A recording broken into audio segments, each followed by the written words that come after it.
12 रबीउल अव्वल की सुबह है और मदाइन में, इराक का एक शहर है, उस वक्त का जो बादशाह था किसरा, 1 लाख फौजी उस किले की हिफाजत के लिए खड़े रहते। तो आप अंदाजा करो कितना बड़ा होगा। और उनका चैलेंज ये था, इस किले को कोई गिरा नहीं सकता, कुछ हो नहीं सकता।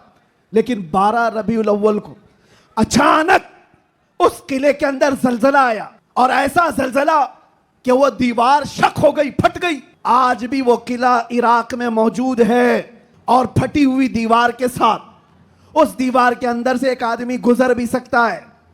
अब आप सोचो 2000 साल पुराना किला आज भी है, तो उस वक्त कितना मजबूत रहा होगा।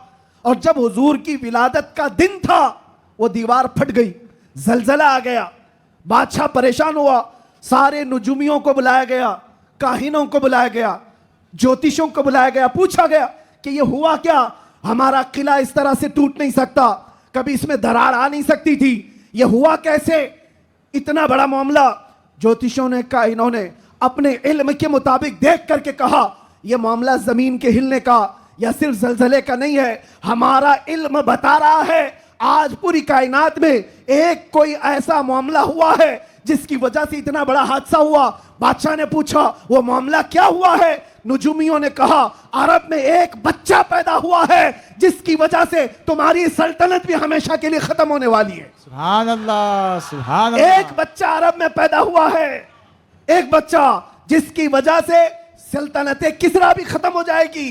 बादशाह परेशान, लेकिन वो बच्चा कौन था उस वक्त उनको नहीं पता चला, लेकिन वो बच्चा था आमिना का लाल, अब्दुल्लाह का दुलारा, मेरे रब्बे जुल जलाल का वो महबूब नबी जिसको हम अपना आका व मौला कहते हैं।